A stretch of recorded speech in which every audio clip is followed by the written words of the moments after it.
You are now listening to the Peter and Jake Talks Wrasslin podcast, a weekly review of Monday Night Raw and other wrestling-related topics. And here's your hosts, Peter Day and Jake Grandi. Different intro. Sounds good. Oh man, the first time I forgot to plug it in. Thank God I noticed within the first couple of seconds. Oh man, one other thing. Do something about that there. There we go. There we go. There we go. Now we're in focused. I like it. All right, boot 'em out to the trunk. Turn the bass up. Hello, boys and girls. You are now listening watching. And watching. If you're on YouTube, you're listening on iTunes, SoundCloud, and Stitcher Radio to the Peter and Jake Talks Wrasslin podcast. Yes, sir. Yes, sir. How you doing, bro? I'm doing good. How was your week? It's good. I'm really trying to get my hands on the New Japan show. It's an English commentary. I'm almost tempted to buy New Japan World. Yeah, me too. But wouldn't know how to operate it. There's no. You can Google translate Characters and things. Mm-hmm. Well, yeah, it's a little more sophisticated now. That Google thing. Yeah. Yeah, I just want to know. Just give me the match, and press here. I think it's the shows. I think it's like shows. I think it's laid out like. It's laid out like WWE Network. Yeah. Yeah. I mean, yeah, that would be cool to get New Japan World. I $9 should get it. A month? Yeah, that's better than. I think I get $9 worth out of that. Yeah, just for the shows and things building up. It's always catch the pay-per-views. Dominion, I caught Dominion. I think there was one in between then and the one recent, right? Well, there was all that G1. Yeah, G1 stuff and things like that. And what's the name of this new one? I don't know, but it looks awesome. It's got I think Tanahashi versus Okada. No, I thought it was AJ Styles. It might be AJ. See, I'm trying to watch. I think it was AJ. It's AJ Styles versus Okada. And then I really call me crazy, but CJ Parker from NXT fame is in New Japan, which is kind of I never thought that would happen. New Japan or Noah? He's in New Japan. They brought him to New Japan? He is in New Japan. I would see him more in Noah than New Japan. I would see him in tons of places. He was in CZW, and then he went to New Japan, so it's quite a leap. Is this good for him? He was in the tag match with Liger and Tiger Mask apparently. Oh, so he was in the gimmick match. Yeah, which is what he I think where he should be. So he could probably be utilized best there. I don't know how funny he is. You think it's one of those things where he's trying to get his bearings and then come back to the States? I mean, obviously, he's not going to stay in Japan forever. He's pretty young, and I think this is, going to be good for him. I don't know if it's going to be good. We'll see how he does. I'm going to hold out hope. But he was kind of a job guy in NXT. So. Well, he was the debut job guy. Yeah. That was great. Whenever he came out, somebody, we didn't even get to see him versus Apollo Crews. Oh, I know. That would have been awesome. He would have been in there against Asuka too. Maybe getting kicked. Yeah, just get choked out. So other than that, he's just waking up from a nap. Oh, I'm doing all right. He said he went and had itis. Where did you go? I need to go to this place. Oh, in McKee's. It's a really awesome burger place on Walker. Or if you live in Greensboro, North Carolina. Like Walker, it used to be the little barbershop? Yeah. I have yet to be there. It's pretty good. Pretty good stuff. Maybe we could go sometimes. And that's if your girlfriend's coming. Because you know how she doesn't want me around ever. This guy. I'm still not letting that go. And we're live. We're not. I'm still not letting that go. My feelings are so hurt. So hurt. So, yeah, I'm just getting off work my damn self. But nothing new.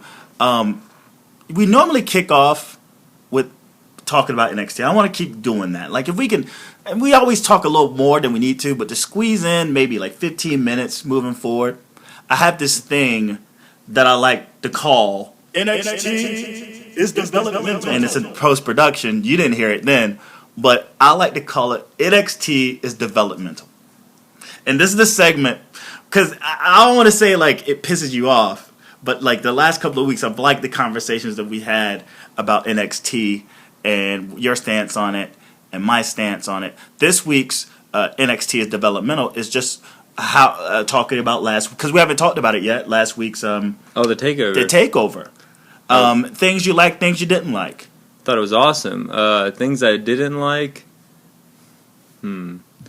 A week renewed. Nothing. Yeah. NXT is perfect. Well, I'm trying to think. There's I mean, it was good. Say something bad. I listened to your dude. Say something bad about it. I listened to your fucking review on Faster Than the World. Faster Than the World podcast. I listened to it. I listened to everything. I listened to every episode. He doesn't listen to anything I do. I think maybe the first match could have been a little longer. Would have been cooler. That's not a complaint. I don't have one, man. God almighty. You always you get on me because I'm not mentioning negative stuff about you got NXT. Something because but a lot of the times I'm more positive about Raw too. So it might just be like I don't think you're positive about Raw. I think you're more naive about Raw. Well, we have two different focus. Like naive, not in a bad way. It's not to insult you. And I apologize for that. It seems like I'm insulting. I think naive to the fact that you have the reason why you like wrestling. And you like wrestling because of the actual wrestling. And we talked about that last week, where for sure. You are more ring focused and, either push or bury focused. And I am more storyline and business focused. And those variations, I mean, a little bit of you. I got a little bit of you and me. That sounded really pause. I mean, I do focus on the wrestling, but the wrestling itself has to have context. And if it's just people in the ring just throwing themselves around, I would much rather, in today's wrestling, internet, smart mark society, I might as well just watch something from back in the day. Well, that's why I think the NXT show was, there's no complaints, because everything, 3 of the matches was a tournament, so of course there's reasoning behind that. You want to win the Dusty Cup and Classic. True. And then, Asuka coming in is, she was getting bullied, so she fought back. I guess there wasn't much storyline in the Cruise match, but it's just kind of like, that was just pretty much filler, just a good match. But, and then, of course, you had Sasha and Bayley. That's for the title, so I think there was some storylines in there. And then Sasha completely, making a little girl cry and doing all that was the greatest thing. That was the greatest thing I've seen in quite some time. Exactly. So, but it's not because of her. It's because of it. I thought the idea of, hey man, you're gonna heal it out. I mean, you couldn't see Rusev. If Rusev ever ran out to the crowd and made a little girl cry, he probably got fired right on the spot. He probably got future endeavored right on the spot. And I feel like the person that can even come close to doing something like that would be Kevin Owens right now. Because he has that attitude. Well, I got to complain about everything except one match. Let's hear it. The only match that really did do me, I sat back and I went, wow, that was awesome. I mean, and I did a review. And it was a positive review, and I had my nitpicks. I had my attention to details. But Asuka versus Dana Brooke. I give Dana Brooke a hard time, and she held her own. And I'm more impressed with her in that match than actual Asuka. Because we sat back last week during our predictions and was like, well, how long is she going to last? And is it just going to be the Asuka show? And you know what? Dana Brooke, I've been preaching this for a while. I did. No. Yeah, It took her to be in a match with her. Someone who isn't green. Someone who does know the ring and understands how to work a match. She's in up there, again, the blind leading the blind. She's in there with a bunch of people who are just now starting. Now, whether a year, 2 years, great. But Asuka's been at it for a hot minute. And she's a ring general. And I think having... Dana Brooke is what she is. She is an athlete. So she is an athlete. It's not like she came in as a wrestler. Athletes pick up things faster. That's why football players are more sought out for the business. Because those people learn fast. Which would be, why did you not think the Rhino Corbin versus Jason Jordan and Gable match was awesome? You saw 3 former real athletes doing a fucking awesome display of. Awesome. I mean, I never said. Well, you said that was the one match that you said. No. I didn't have a complaint about. Now, here are my complaints. The in-ring action across the board was fantastic from beginning to end. Mm-hmm. The only thing, what bothered me about that, I wish that the actual tag team would have won, right? Not the makeshift tag team, but the actual tag team, Jordan and Gable. And by the way, I didn't know. Or what about I didn't know Dash Gable. and Dawson? I didn't. Whatever, man. I mean, the actual tag those team. Those guys, whatever, man. They're pieces of cardboard. What? No way. But nevertheless, I mean, North Carolina's own here. You can't be man, whatever, dude. I just, there's until they give me a reason to care about those guys, I don't care. And I know they're doing the heel tag team, but it's just their aesthetic. It just doesn't do it for me. When I want to look at a guy like that, I just go look up Arn Anderson matches. I'll go look at the Minnesota Wrecking Crew, Ole and them. I just can't see that look in today's wrestling. It's just a weird thing. Like Michael McGillicuddy. I'm surprised he's not the third member. Everyone went there in threes. You might as well go get McGillicuddy. Axel. I mean, it's just good work. Good work. No, I know, but you need, still, you need that. That aesthetic just doesn't work for me. I think there's so many people doing so many crazy athletic moves that you need a heel. Well, I'm not talking. You need a about, heel base. I'm not talking about their wrestling. I'm just talking about their look. I know. I'm saying you need something like that. You need a bland people to have the Finn Balor's stand out. They like ham and eggers. Those guys look like jobbers. No way. No. Yes, they do. They're good. They're good. Okay, workers. to finish what I was saying. Those two matches, the two Dusty Cup semifinals, lacked urgency. I thought that pissed me off. From Jordan and Gable, that lacked urgency. All the stuff they were doing. I didn't say lacked ability. I lacked urgency. Well, that shows you that they're going all out. They're doing all these crazy things to try to win. No, not at all. It doesn't. They went in doing moves. They took their time. They did a 12, 13-minute match, and that was it.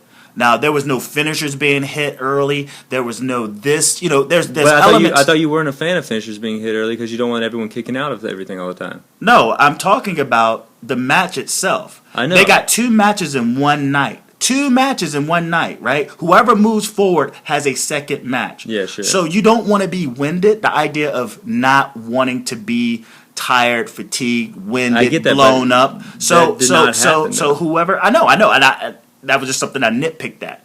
Now you look at the Bayley Sasha match. There was a sense of urgency. I was sitting back going like, this is what should have been happening during the semifinals of okay, boom, I got to get this done in this amount of time to win and move forward.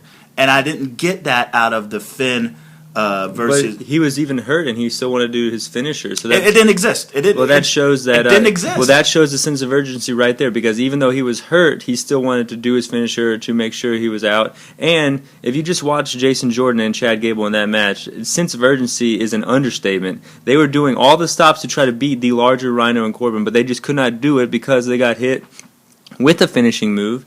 And it was the only finishing move hit in the match, which I think helped the match, because you don't want to have people kicked out of finishers all the time. Like we've discussed here, it does diminish the finisher. No.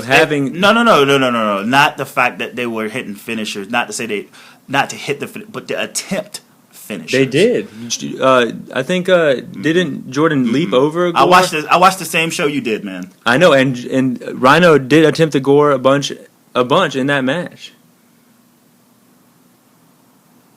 I think at least once he attempted, did not hit it, and then when he hit it, they won.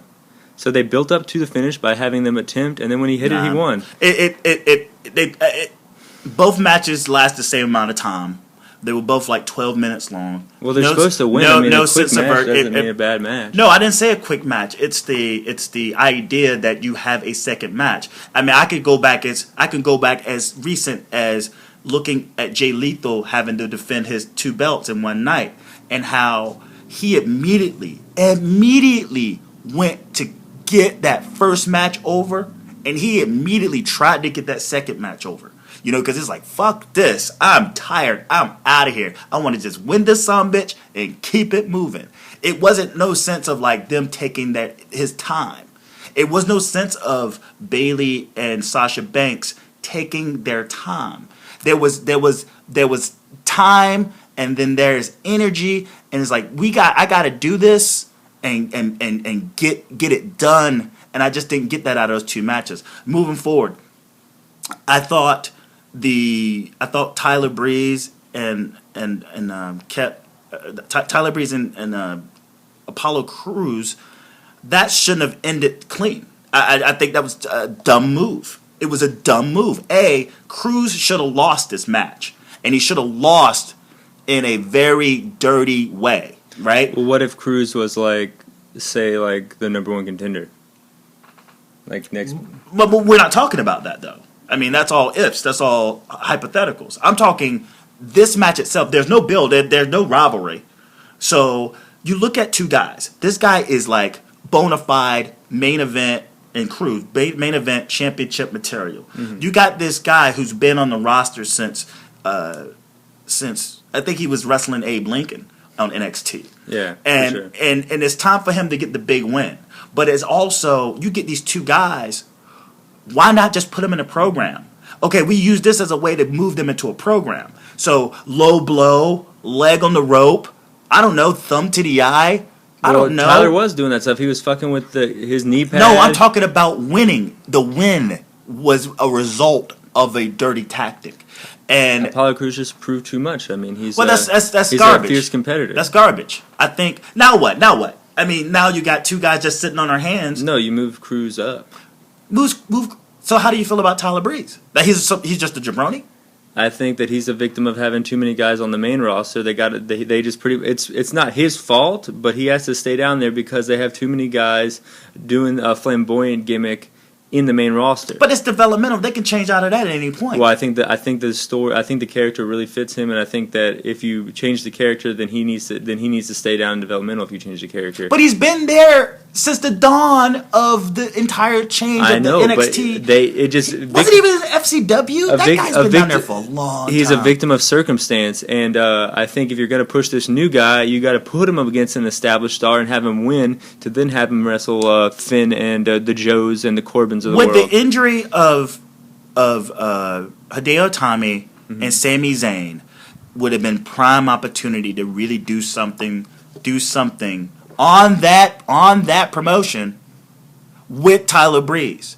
Now, the best thing that you can get out of him is not necessarily a win or a win or anything, but to give him a consistent program. Don't match him a decent program. Don't that bullfit shit. Whatever. That was a waste of his time. He wrestled Hideo Itami on, I think, 2 takeovers. No, I'm talking about with him gone. With both of them gone, and it's a prime opportunity to really state his claim. And what better way than to get a heel over is to put him in a decent enough feud with a fucking baby face, and then you have it. It's right in front of you. It's Crews. It's this guy, this fresh. He's just fresh. And that's money. And I'll tell you what they're doing. I think that they're going to have Crews eventually get a world title opportunity, and I think that's dumb. And I think, how is that dumb? I thought you said he's a main eventer. You put the I said a future main eventer. He's still wet behind the ears, man. What's the rush? He's only 24 years old.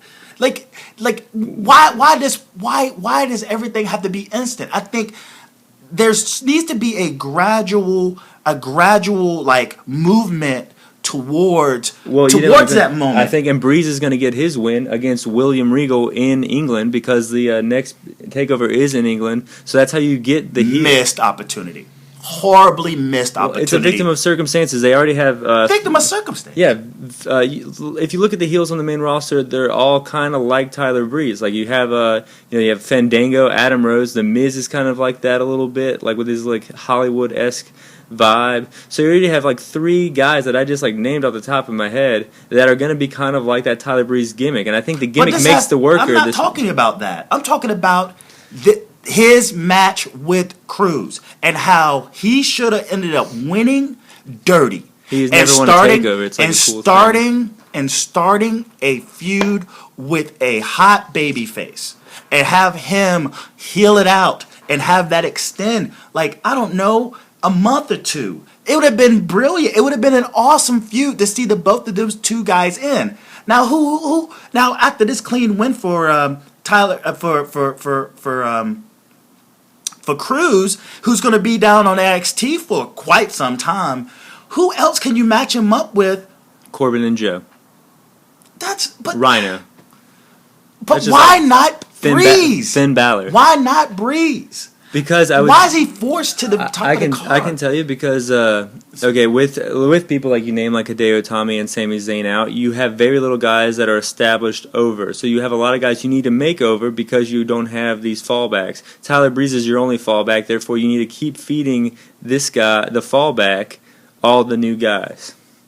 I hope you lose or win. I hope you're never like a coach for high school or college sports, because you're gonna bench your fucking seniors. You're going to bench your seniors, and you're going to play your 8th graders because they're the new toy. Like, no, man. I feel like Tyler Breeze deserves better, and the only better, I'm not saying that he needs to move here or there. Just get him in a feud that's worthwhile. And the fact that he was facing with the hottest babyface on the roster, and him being this heel, I feel like him losing clean is a wasted opportunity for the both of them to use that feud to elevate them towards whatever, maybe the main roster, maybe towards a title contention. You know, it's just like, now he's just like, oh yeah, all right, move to the next thing. Well, who else can I do a gorilla press on? Like, fuck that. I mean, I kind of am saying that if you know that Tyler Breeze is going to go there any day, you don't want to give him a long storyline because then you have the idea that they might cut that storyline away from you. No. That's not those guys are outliers, man. Those guys are outliers. Like, between the two of them, a guy who's been on the roster way too long on NXT and a guy who's just showing up, I think just common sense would tell you to match these guys up for a while. You got nothing for Cruz. I think you got nothing for Tyler. That's a good house show thing, but I think just because it's not played out for a long time, I think they have by next Takeover, which is like I guess the big show you wanted to build to, like you want these big storylines to go to. They already have plans for him. I think they're going to have Tyler Breeze versus Regal, and I think they're going to have Apollo Crews versus Finn Balor eventually. Before the next Takeover, if not at the next Takeover. You know what the next Takeover is? It's in like December. Yes. Yeah. That's a lot of time in between to just be sitting on your hands and just being in random matches. That's a lot of time to have a feud with Tyler Breeze and Apollo Crews. They might still do it. No, it's no use. I have nothing invested in this. They did it with Hideo Itami and Tyler Breeze. They wrestled like 4 or 5 times, and it was great matches every time. And I think if this was the only match between them, awesome. How much do you remember it, though? How much do you remember any of those matches? Oh, I remember the fuck ton of them. And what was going on? Like, Yeah, Tyler Breeze was fucked with his leg a little bit, pulled the pants down. I do remember when he. Are you talking about a match? I'm talking about the feud. Yeah, when he did there was no feud. They ran into each other in the hallway and then they booked a match. Nonsense. And the last thing, the only problem I have with the finishing match, which is the Iron Women's match, it was a great match. It actually didn't feel like 30 minutes. That was the fastest 30 minutes ever. Yeah, for sure.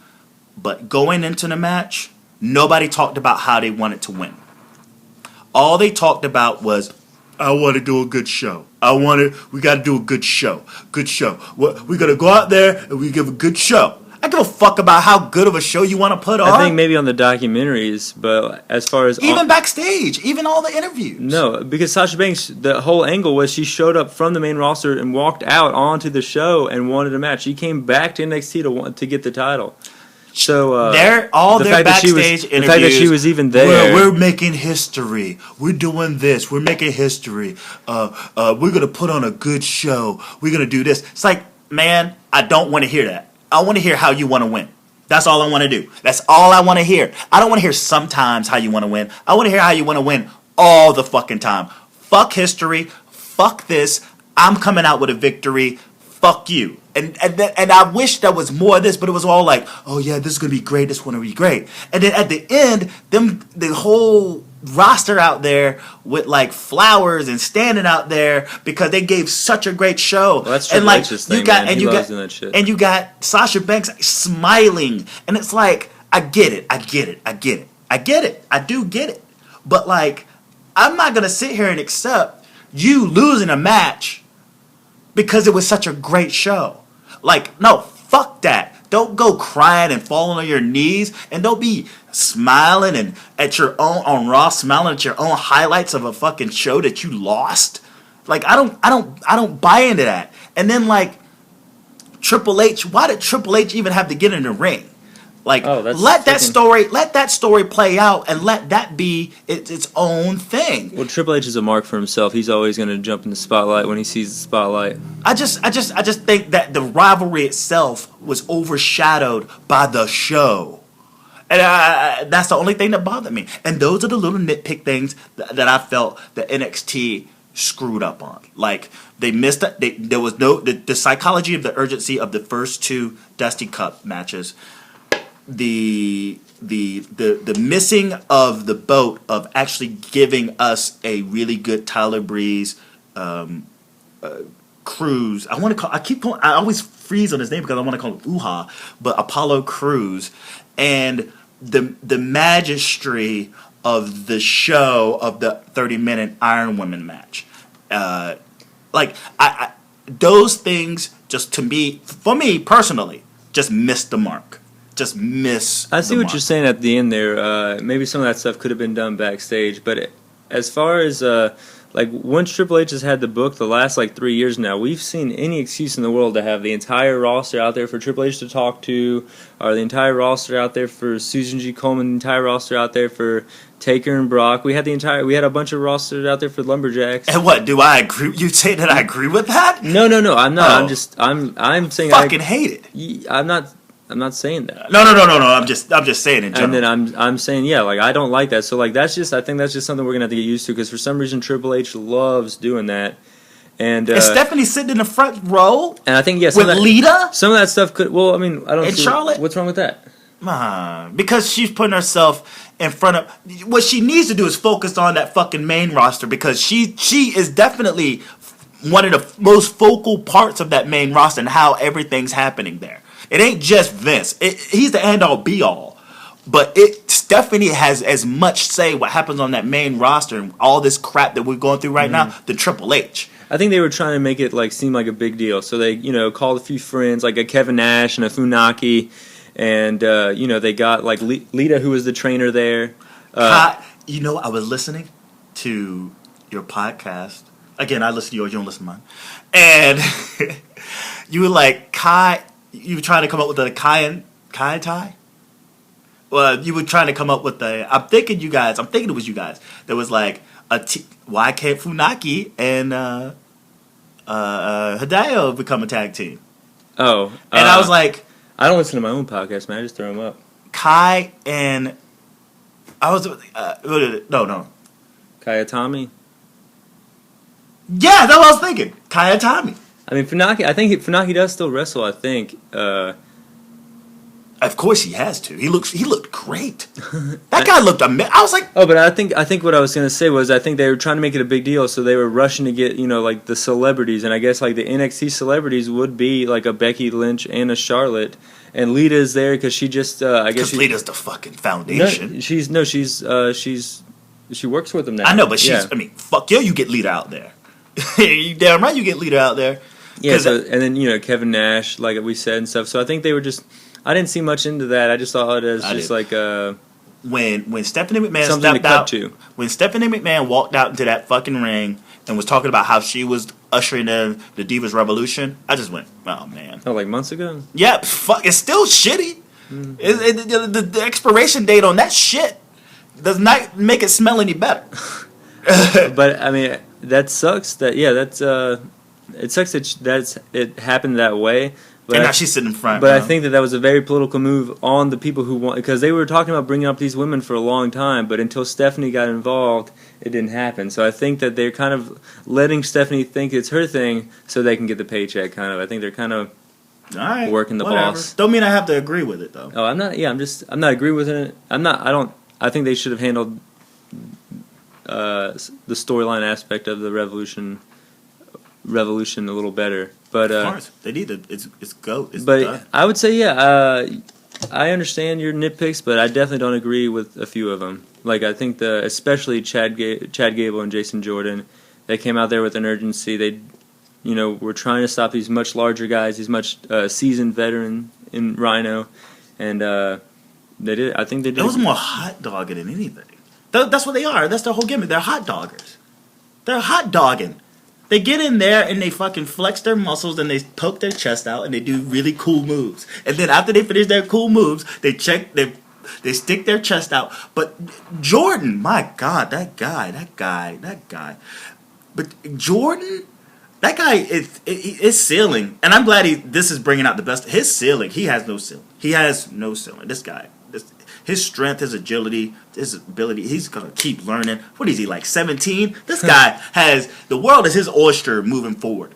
And you know what? Everyone wants to talk about drop kicks. And I love Okada. And I love his drop kick. I love Randy Orton's drop kick. Did you see Randy Orton's drop kick? I mean, I'm just saying, they're all sweet. They're all sweet drop kicks. But you talking about finesse and just... I don't think he even jumps. Apollo Crews doesn't even jump. I think he just levitates off the ground. That drop kick he put on, I think he missed him by like a foot over his head. And it wasn't even that he bent his knees as jump. I think he just like pressed his toes like down, and he just went shh. And it was I've never seen it. I've never seen the likes of this. I think the closest thing is Ricochet to a drop kick to that altitude. Oh my God! I don't know. Randy Orton pulled a pretty sick one. It was sick. It wasn't a running one either, so that makes it even better. But that's old man drop kick style. That's good. That's that good stuff. I mean, that's that good stuff. But when you're talking about like raw, like still rough around the edges, and you're still able to show off your feats of athleticism, and it's just like, whoa. Wait till you like. I don't think a Cruz is rough around the edges. He's rough as fuck around the edges. I think he's great. I think, and he's in a silly gimmick. The smiling guy. I hate it. I absolutely hate it. I don't know. I don't think it's a gimmick, man. I think he's just some dude happy to be there, so he's gonna come out smiling. They haven't put a gimmick on him yet. That's his gimmick. Yeah, I mean, he's like, again, he's the Bobby Lashley they wish they had in 2006. No, Bobby Lashley was Bobby Lashley. He did his damn thing. I'm saying this guy isn't gonna leave for MMA like Bobby Lashley. Oh, did. Bobby Lashley left because of fucking Michael P.S. Hayes. Oh, really? Yeah. Oh, well. Hopefully. Watch out, Cruz. Watch out, Cruz. Dodge it. Hey, ain't no dodging racism, man. No, ain't no dodging racism. You confront that shit head on, and that's the thing. Him coming to the main roster, and you look at it. You look at Bobby Lashley. You look at Ezekiel Jackson. You look at all those guys. They all ran into the wrath of fucking Michael P.S. Hayes, and it sucks. None of them are high flyers though. Like Cruz can do some special things. I think. Hopefully, that has nothing to do with Michael P.S. Hayes, though. I think maybe they've learned from their mistakes, man. Hopefully there's younger guys. The younger way of thinking can, be the majority in that and not just the old guard. As long as that old guard is still up there and kicking and making decisions, yes, there's no avoiding it. I mean, something as recent as Alberto Del Rio. Like, give me... That was nuts, man. I was thinking, like, really, like... WWE's like ratings are falling, and like John Cena's getting older. Like John Cena's going to take off time after Hell in a Cell for 6 weeks, and there was like the discussion that like there's no stars anymore. But if you think about it, I mean, a bad luck with injuries. Like last 10 years, if you look at it, bad luck with injuries with Daniel Bryan and like Edge. But then you also have like Del Rio left and Punk left. So between like shitty politics, and then we just talked about Bobby Lashley. Between shitty politics and some injuries, WWE's done this to themselves. Like we just mentioned, like racism, Bobby Lashley and Del Rio, and then Punk, just left because he said they weren't taking care of him physically, and that is on trial right now. I think he's going to lose that match. He's going to lose. He's going to do the job to this. By the way. WWE's got some good lawyers. I just hope Cabana gets out of it. It was dumb. It was a dumb decision for both Colt and Punk. Well, what was wrong with Colt just letting someone have a voice? Because when you're talking about slander, man, to a large audience, hey, man, if I'm CM Punk, I got my grievances, I'm going to... Hey, lawyer dude, hey, agent guy, I think I'm gonna do this. Is this a good idea? You know if this would be a good or a bad idea. Yeah, but Law and shit and slander and what do you call it? Medical, like. they would have to have. I think. Well, I don't know what's going to happen with Punk, because he definitely was trying to insult, and I guess it's going to come down to if they have proof that they did take care of X, Y, and Z on certain dates and things.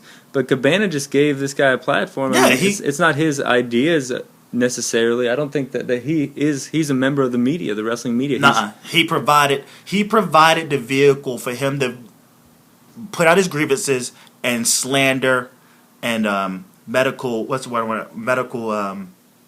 What's the word I want to use? I can't even think of the word, but like you're talking about someone's medical like reputation here. Yeah, this guy's job is to take care of people who are sick, who are hurt. When that thing is thrown out there to the public that he's not doing his job, he has to do any and everything possible. This is what happened with Lance Armstrong and him discrediting all these blackballed. Ended up having these physicians and doctors blackballed. It like cost them their careers because he was saying that they were lying and he was saying that like they don't know what they're doing. And he's Lance Armstrong. He's on top of the world, man. He has all these yellow shirts and shit. Some peon little guy with a little PhD degree. No, that's serious shit. It's not to be taken lightly. And that's why Colt Cabana deserves as much punishment as CM Punk. Because if anything, CM Punk could have just loaded up his own thing and people would have fucking sought it out. I mean, again, it's common sense. Call a lawyer. Call your agent. I don't know if anyone deserves anything. I don't know what happened, but if you were that doctor, if I was that doctor, and I think that there was truth to what Punk's saying, no, you're not thinking what's proof that you're trying to save your livelihood, man. It's survival. He does not. If he was hurting Punk, he probably hurt other people, and I do think that if the allegations are true, Punk should have said something so people could watch out for their own health. If he is just saying this and kind of maybe embellishing the truth a little bit just because he's mad at Triple H, then I think CM Punk does deserve some sort of punishment. But I do not think Colt Cabana deserves punishment, and I hope if these allegations are false that the doctor can keep his job, or if he wants to leave, get a job somewhere else. But the allegations are true. I don't know. I'm not going to say I wasn't there. I wasn't there. Jake, I'm kind of broke. I need some money. Can you give me a lift to a bank? I'm going to rob that motherfucker, right? You drive me? Yes, you're driving me. Okay, I'll you totally know that you're driving me, and I'm going to ride off with you. The accomplice, but I don't think in nonviolent crimes, I don't think accomplice. We're not talking about nonviolent crimes. I'm talking about accountability. You're accountable for me getting there, doing the job, and leaving. You're just as much as the accomplice. It's the same here with this podcast. He got in the car, he robbed the bank, and he fucking drove them off. And again, you're as much, not to say that he deserves as well, actually, because he holds he has the actual show, reputable show. Yeah, he put himself in danger for not necessarily losing it, but losing a lot of cash that will probably like set him back for a while. And who's to say when the case is going on? Who's to say this case will be done in 2, 3, 5, 6, 10 years?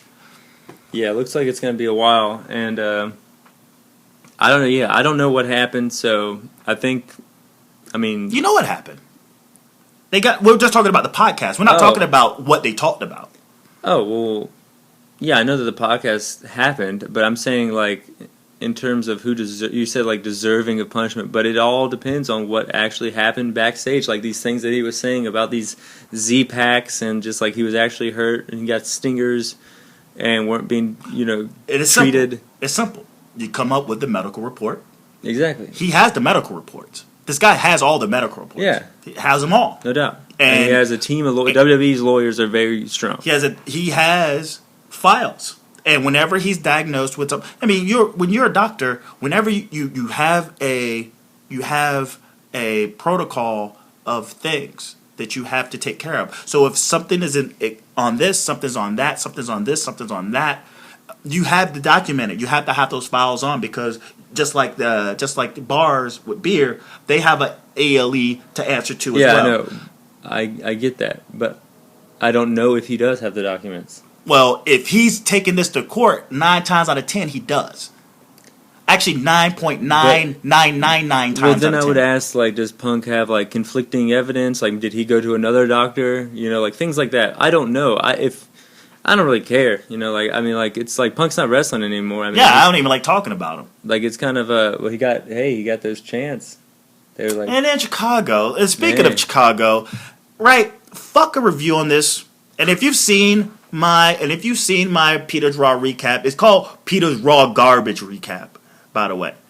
WWE has hit a creative wall, and if you're talking about the ratings, and you're talking about this, you're talking about keeping the network up and running and having people subscribe for having your pay-per-views or your special events, dude, you're not giving any reason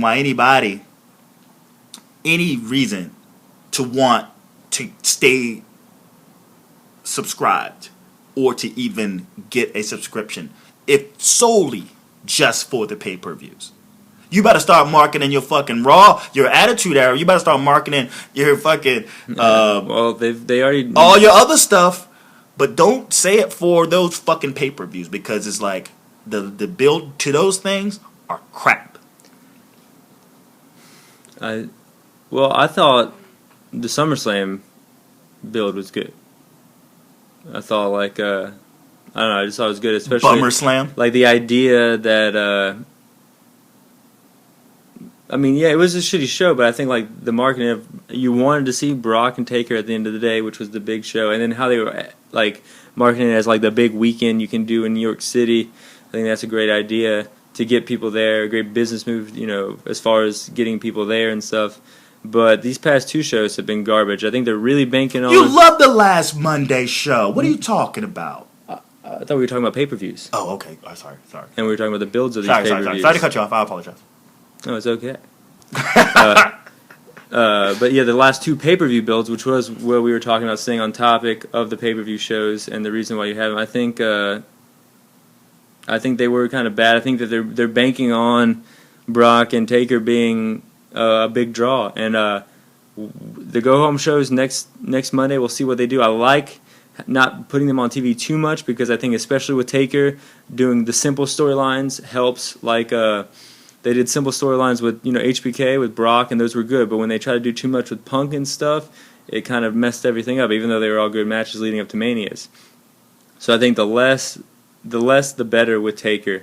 And since you only have Brock for a limited number of days, the less the better with him too. So we'll see what happens. But as far as I'm not really, this show did not get me excited about the pay-per-view. I am excited for other things, but not because of what this show taught me or showed me of why to like it. I liked it because of, like, I would say, the last few weeks. This show was definitely like a plateau. This is dirt garbage. Everything, even the opening, the way it even opened, I tweeted almost immediately. Triple H and Steph gone for the night, and that telephone shit with Kane. I just go, this is how you open. This is how you open this show. After last week, this is how you open the show with Kane on a fucking speakerphone with Triple H and Stephanie McMahon. Now, they could be talking about 1 billion things. I don't give a fuck. But just looking at that, just that aesthetic of Kane, corporate Kane, staring at a fucking phone. I was waiting for a fax to show up in that sumbitch. And I was just like, this is just not going to be good. And everything about it, front to back. Ambrose coming out. I don't talk for 15 minutes, and then end up in a 15 fucking minute fucking promo pack. You know, promo. It led to a match though. It wasn't that bad. Fuck that. Fuck that. no. This was idiotic. But I will say, like, as far as progression in the storylines, that little first part garbage is the only thing that progressed any storylines. At least we found out that there was going to be a match at the pay-per-view, and Randy Orton and Dean Ambrose had to team together. And to see how they're going to team together, they're going to face the tag champs. So that was, this is what we're going to get, and this is a little taste. I think, I thought it was pretty good, and I thought that was the only part that progressed any kind of storyline through the whole show. So I thought this first part was good. No complaints about it. But as far as the only thing to progress anything, it definitely looks kind of shitty to be the only thing. I think they should have done more with the rest of the show. Like, it was a good opener if you didn't know what else happened with the show. But since we know... Oh, yeah, speaking of which, even Kane, in fact, setting the match because they're not going to be around, Stephanie and... oh, yeah, the lumberjack yeah, match. he sets up a lumberjack match. Another main event with him in it against Seth Rollins. Well, you don't want to ruin the pay-per-view world title match or anything. Oh, good luck with that. Yes. No, this is booty. You talk about even... And this was probably the most lackluster promo that the New Day's ever cut. And what about... because they're trying to build tension, like... The previously talked about dropkick by Randy Orton to Big E. That's right there, gold, man. They're trying to build... Held his head, Okada-like dropkick, right to the dome, no running needed. Randy Orton's the man. They're trying to build... Like, this seems like the thing... Like, why are we building tension between Orton and Ambrose?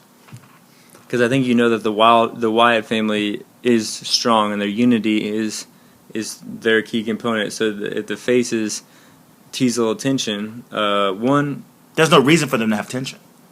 They lost the last time they teamed. See, I don't even remember it. Yeah, they lost. So I think that's why they're bumming. And no. How did they lose? It was like the open Raw. It was like Randy Orton, Dean, Roman versus like the Wyatts, and how did it end? I think a count out. It was like a brawl or something. Yeah. And then... So they didn't lose. I think it was a double count out. Yeah, well, they didn't, I don't know. I think all hell broke loose and it ended up in a double count out, and then they ended up standing tall in the ring. So I don't know why they would be I beefing. think they fought because they said something like Dean was trying to give him advice. And it was like, follow my lead, kiddo, and this. And it's then like... Randy said, no, you can do the... Silly. They got two of those storylines going on right now. Well, I think that's just a minor part of the bigger storyline of this match.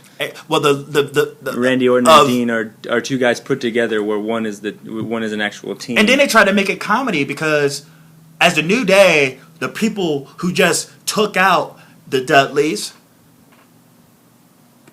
John Cena and Ziggler. Dolph Ziggler, now they're being treated as afterthoughts by Randy Orton and Dean Ambrose. And, the whole stomping contest and then throwing everyone out the ring as they argue. They could have thrown in the Ascension for that. They could have put the Ascension in for that. That's all I'm saying. And then, and then the next match is great, too. Because Brie got yanked off that table by Sasha Banks right on her fucking ass. It was the funniest thing. I thought that was a hilarious part of Raw, where Brie jumped on the table, was chanting, "We want Sasha," kind of mocking the crowd. Sasha just grabbed her foot, and I don't know if Brie thought she was falling on the table first, but she busted her ass. It was a bump. She took the bump. It was fucking hilarious. How about this? It was funny. Good. That was a good second match too. How about this? Where was this show again? In Chicago. Now, what is Chicago's reputation? What's going on in Chicago when it comes to wrestling? Right? What's going on? I think a very enthusiastic, annoying at times crowd. It's probably the smartest, smarkiest, smart crowd you'll ever go to outside of Philadelphia. Why the fuck are you going to show... This match didn't even exist. Like, why even have it? Because they sabotaged that sumbitch by showing Sasha Banks highlights of her smiling and losing, for one. And then, just, why are you going to sabotage this match by showing Sasha Banks highlights of a Iron Woman match? boom, it sabotaged the entire match itself. And again, this is the storyline they're going for. Yeah. I seriously, when they showed that shit, I grabbed my head. That was the storyline. They're trying to get the Bellas are gonna break up Team Bad just like Team PCB's. This is stupid. Why are you gonna do that? Like, why? Because Sasha Banks versus Naomi is money. It's dumb. And it's not money. It's dumb. Sasha Banks versus Naomi? They could be... This is dumb. So So right now, let's just look at the big picture of what's happening in terms of the booking of the WWE main roster product right now. Okay. You got Orton and you got Ambrose. The first segment, dissension between those two, right? We go to the next match. Well, I don't think it's... We're trying to plant the seed of dissension between Sasha Banks and Naomi. And now we got dissension between fucking Paige and... So you got all these baby face, basically. Team Bad, I guess. Nikki, the Team Bella is the heel. Team Bad is on the outskirts. They got this over baby face Sasha Banks, but nevertheless, they teeter totter. just because Sasha's on there, I'm just gonna call him baby face. Okay.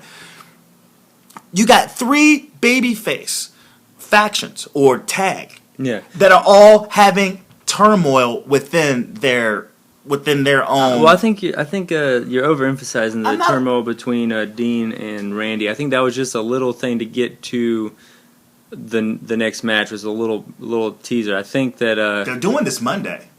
They're wrestling each other Monday? No, they're gonna probably do something Monday. It's the go home show. They're gonna do something next Monday to where. Going into Hell in a Cell against Braun Strowman and Luke Harper, will they get along? Well, I mean, Dean and Randy aren't doing much anyways. I mean, to throw this off into a feud with Dean and Randy Orton would be stupid. To build a Survivor Series? No, Dean... Dumb. Why would that be dumb? Randy Orton is fuck. That would be the best thing to do right now with Randy Orton. Randy Orton's been floating around to give him a fresh opponent like Dean Ambrose that you can we've already had little tastes like the Shield and the versus Evolution feud and things like that. Have a single feud, I think that would be good. I mean, I think it'd be dumb because Randy Orton, Pep Rally Randy, who I like to call him right now, he's red hot. Everyone likes him. He's a pretty serious babyface right now. Like, just good old Tom. Dean Ambrose is a crowd favorite. Anywhere he goes, they even keep him off TV or just throw him in some dumb crap just or make him look stupid. Remember the TV? Make him look stupid for us to just kind of turn our back on him. But nevertheless, he's still a crowd favorite. Yeah, 2 crowd favorites, right? So why? It just goes to show how depleted the heel roster is, and B, another level of incompetence in terms of booking. I'm not going to put those guys up against each other, not now, or even plant the seed that they need to be in that shit for now. I'm not even doing that. I'm just not going to do that. I'm not. I'm sorry. I'm just not. Well, where would they? It's not. Not that. Just not that. Not that at all, man. I would team them up. You know what? Just pick a random heel, give him some fucking heat, make him a total bastard, and put him up against each one of them individually. Ambrose has his dirtbag heel, and who he hates and wants to kick his ass, and then Orton has his dirtbag heel that he wants to kick his ass. Remember that? Faces versus heels? What a wild concept. They've been doing that for the past year. Like, Dean wrestled Rollins, Dean wrestled Bray, Randy wrestled Rollins, Randy wrestled Sheamus. They've been doing that. So they kind of ran out, I think. And I think putting them against each other is going to be a good, little crowd favorite match. If you don't succeed, try again. You build up another fucking heel. Well, it takes time to do that. So while they're wrestling each other, this heel will build up. That's silly. I mean, you gotta do tons of combinations, man. You can't keep it fresh. And plus, this is not doing them any favors. Randy might turn heel. I mean, I think he's a way better heel than a babyface in the first place. So using a program against Dean to get him back heel, leading into WrestleMania or things like that. Solo heel Randy just doesn't work. Solo heel Randy does not work. Solo a vigilante, the guy who kind of walks alone, works. Cool, but he's only heel. He's only a good heel in a faction, and it was something that even the New Day even brought up. It's like, how many factions have you been in? He even cracked a smile, like damn, They got me. And that's no. Ratings drop when he's heel, especially when he's solo heel champion. It's like, no, just do something. About champion. Just do something. No, I'm just saying in general. When he beat Mark Henry, Hall of Pain, and then all of a sudden he got hurt. I mean, obviously that was the reason why they took the belt off of him. But as soon as Randy got the belt from Mark Henry, SmackDown, the World Championship belt, ratings dropped like you don't know, man, because it's like heel Randy. Well, he was babyface Randy, but we loved Mark Henry. We loved that Hall of Pain shit, and it just didn't work. So this little pep rally, Randy, I love it. I absolutely love it, and I like him teaming up with Ambrose. But I wish they ain't got to be Reigns and Ambrose broing it out. You know, they ain't got to be like lovers. Just have them focused and serious on kicking someone's ass and not having one of 4 different storylines of dissension. It's just silly. It's a waste. And this match, it wasn't even existed. You put fucking Sasha Banks on the television screen. You have her out there. She's not wrestling. Put her in the match and wrestle. Put her in the match with Alicia Fox. I would agree with that. Dude, they jeopardized that entire match by showing that and not have her wrestle. And it's like, well, you want Sasha? Boom. And I think they were trying to get those chants playing into the crowd so the feud with the Bellas and them would build more because there's actually legitimate, like, people are chanting for Sasha. So then next time you have Naomi or Tamina say something, you say, hey, well, they are doing that.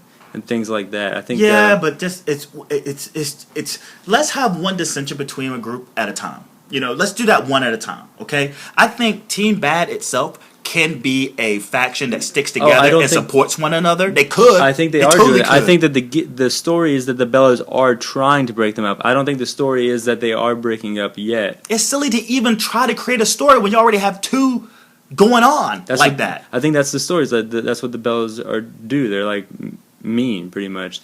But again, we got Randy Orton and Ambrose. We got Paige and fucking Charlotte and Lynch. Why do we need another one? I don't think I think that was just a little segment to get to them. They're gonna keep doing that next week. And if they did do that, that'd be fine. No, it won't be fine. I'm like eat a dick. Eat a dick because I can't deal with that. This is part of the problem. Once what do they call it? When you hit a move and then you go back and it gets reversed. Going back to the well? Yeah, one too many times? Yeah. That's what that is. That's exactly what this is. Damn, creative. You're called creative. Do something creative. Well, what did you think about the John Cena U.S. Open Challenge? And Dolph Ziggler came out. But before the match could even get started, you see the crowd just going crazy, doing the yes chants, and I know it's like the Chicago crowd. So at first I thought they were kind of being just like obnoxious, kind of like sometimes crowds can do. And but no, John Cena grabbed the mic, said someone proposed to I guess his fiance now in the crowd of Raw, and she said yes. That's ridiculous that she said yes. And that you'd even try it at Raw. That's fucking ridiculous, man. I think that's awesome that happened on Raw. I watch Raw every week, and this was one of the saving graces of the show. At least it's special now. Dude, you're a one of a kind. At least it's special. That was nuts. That was one of a kind. The whole crowd liked it. There's thousands of people. How about the match? How about you pay attention to the goddamn match? Hey, why are you gonna play it? You sabotaged the match. Poor Dolph Ziggler in there trying to win a fucking championship. Meanwhile, you got all the attention, not only from the crowd and the fact that there's a spotlight on this fucking couple.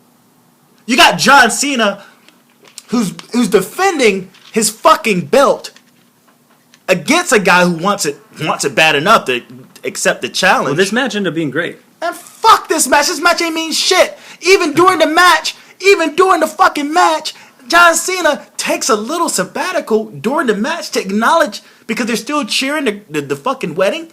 You did that to yourself, you jackass. You're going to go and take your eye off of your opponent to go salute the fucking newlyweds. Like, Whoa. get out of here. I mean, with a classy guy like Dolph Ziggler, a true sportsman, he would never attack one of his opponents when he's being distracted. And He shouldn't have took his fucking eye off the ball. That's when Dolph Ziggler took the advantage. Oh, okay. But nevertheless, I mean, so the story. whatever. So LOL, Cena wins. No, you just said you shouldn't take your eyes off your opponent, and then didn't Ziggler take advantage of that? Yes, he did. So that happened exactly what you think. Yeah, should but happen. like, come on, man, give me a break. That's you're defending your belt. Keep your eye on your opponent. It's an insult.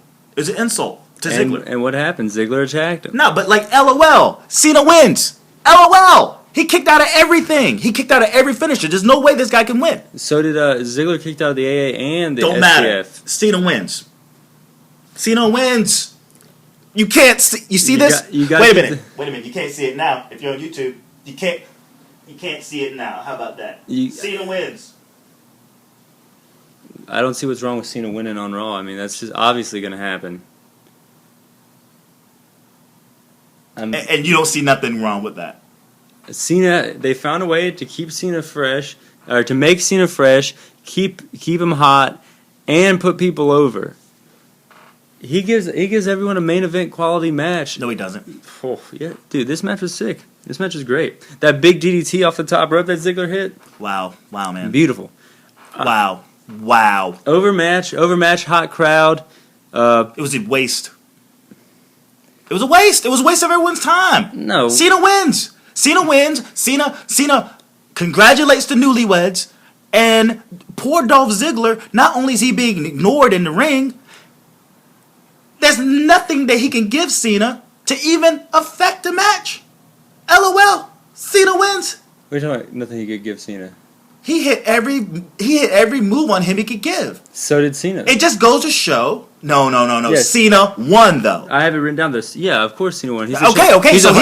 So Dolph Ziggler. Well, there might be couldn't take all of Cena. Well, there might be. That's hustle, loyalty, respect gets you wins. Where do we move forward with this? Because right now we even have an issue with the idea that them actually combining the Total Divas show with Dolph trying to get back with Nikki and shit, right? To this feud. They're trying. I feel like that's before he leaves. That's going to be the thing. Now, again, I'm not all about like a bunch of false finishes. It could a little too much. Can be a little too much. But having that happen, having him go clean over Dolph Ziggler, a crowd favorite, and his attention wasn't even on him 100% of the time, even during this match. It's just whatever. LOL. Well, I mean, Cena wins. I mean, they did the wave during it was the John Cena versus Rollins match. I mean, the crowd gets in such a frenzy when Cena's out there that things happen. Like, I mean, I think it's no fault to Ziggler what happened. No, it's a crime that it happened while Ziggler was in the ring. You want to be taken seriously, you treat the people seriously. That's it. It's that simple. You don't sabotage. That eruption had to be mentioned, or else no. That was a paid fucking spot for that guy. It's not like he proposed and all of a sudden a spotlight found him. The spotlight was on. That's why everyone turned their fucking head. That's why spotlight. Someone proposed, and then Cena made a Make-A-Wish. That was all planned, man. I don't think. Did you read this? Did you see? Are you guessing? Did that spotlight come out of nowhere? It took a minute. The crowd was already cheering, and then because the spotlight was already on them. No, man. Well, I don't know, but no. When he looked around, the spotlight was on them when they showed them. Yeah, well, when Cena makes mention of it and half the crowd is cheering, then you get the spotlight on him. But I don't think that the spotlight stayed initially on him. It was initially on him. That was a spot. That was a paid spot. That guy kicked out cash to have that happen to him. That was a special moment that he wanted to do at a Chicago Monday Night Raw, and Monday Night, and the guy in WWE catered to it. That's all that was. Enough to have Cena even.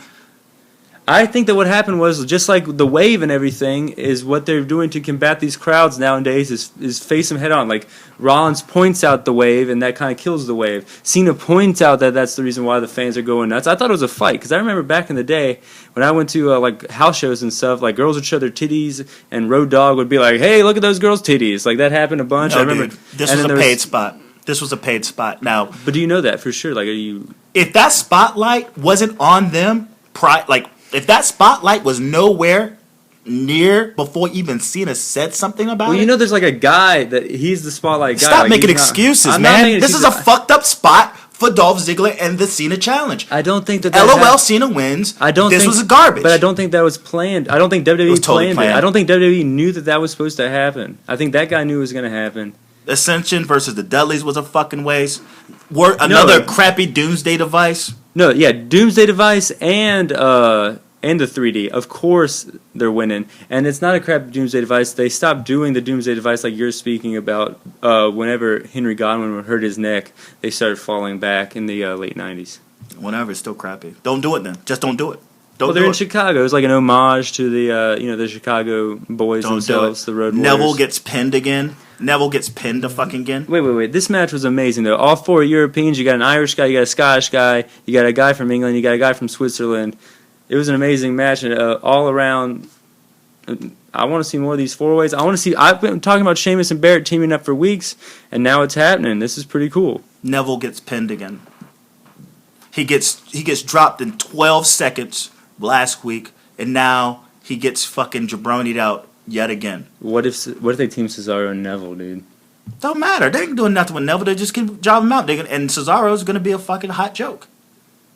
That's all that's happening. Cesaro can't be a hot joke. This is garbage. This is garbage. Cesaro is not going to be a joke no matter what they do to him. Hot garbage. He came out yodeling, and everyone forgot about that. Everyone cheers him now. Why is Neville getting pinned as much as he's getting pinned? And this guy is the man that gravity forgot.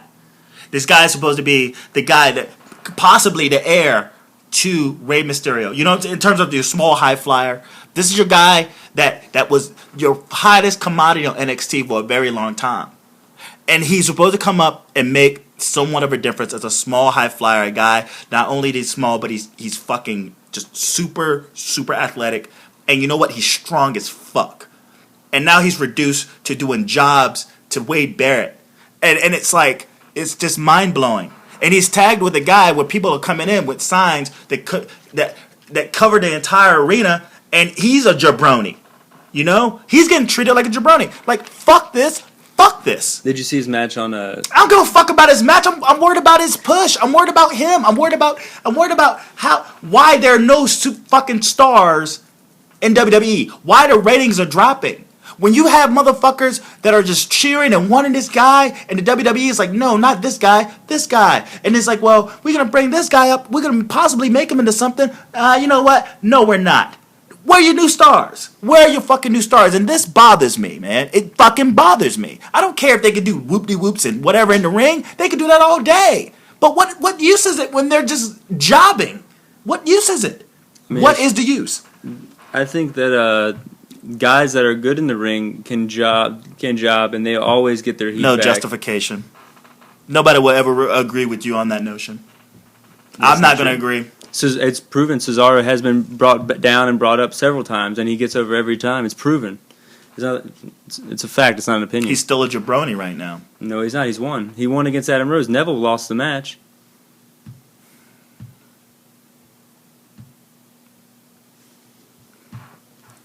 And The dumbest oversell to a Superman punch I've ever seen in my fucking life. that really killed the crowd. I really do feel like this Reigns and Braun match really drew the crowd. I don't think Braun is strong enough to be on his own yet. I think he definitely needs I think he's fascinating. I think he needs a tag partner. I think he needs to be put in, like, dare I say it, 3-ways, 4-ways, anything to hide. No, he shouldn't be in the ring at all. His ability. He should just be always a heavy. All he should be is a heavy. That's all he should be right now. Yeah. A heavy. He should be a guy that gets the cheap shot or crushes a guy at the end of a match. That's it. That's all he should ever do. And why he needs to be in the ring, I don't know why. Well, because you don't want to do Bray and Roman again. No. You don't even want those people in the same fucking room now. It's too much. It's too much. And then they constantly keep touching. It's like, no, it's too much. They could have just skipped this. They could have just skipped this entire match altogether. And if you wanted Reigns out there, have him go up against and just squash someone with the idea. It's like, yeah, I fucked this guy up. Just wait till I fucking fuck you up, Bray, in the Hell in a Cell. Like, Yeah. that's all. I agree. Yeah, I think this match really took the wind out of even a Chicago crowd, which is saying something. And then we have more Kane and Hunter on the phone. It was real weird. Rusev. No. This match didn't exist either. You didn't like Susan G. Ryback? This is all about the shitty. So, real life versus kayfabe. Yeah. Now, you got to keep it kayfabe, WWE. No one watches TMZ. If anybody that lives, that has a fucking cell phone, uses Twitter, got a YouTube account or whatever, you're a little smart. You're just a touch smart.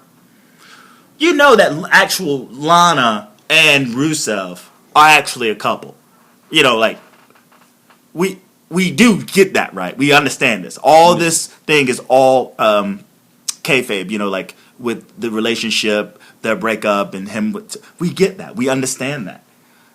For them to actually go into real life is one thing to have, Jeff Jarrett feuding with was it Curtis Angle? Yeah, Kurt Angle, yeah. Kurt Angle, because he's fucking his wife. Yeah. It's one thing to feud that. It's one thing to have and then, real... Edge and Matt Hardy. Yeah. It's one thing to have that kind of heat, and then you make that into a storyline. It's another thing. Well, the thing when you completely bust up a storyline for something that has nothing to do with your storyline, which is a real life relationship between Lana and Rusev. I want to know who in the back said, "Hey, this looks like a good idea." Yeah, I thought that was weak, man. They were just so eager to brag that they made TMZ like some trash column that they they just ruined this like 4 or 5 month storyline that they've been building. And especially since on the heels of last Raw, we're in storyline Summer Rae proposed to him. It makes no sense that why Lana would leave Ziggler in storyline to go with someone that she just left. But Ziggler hasn't even showed up in the storyline in the past. In weeks, yes. Yeah. This whole thing, I guess everyone kept getting hurt, which is something they didn't plan for, so it did kind of ruin the storyline.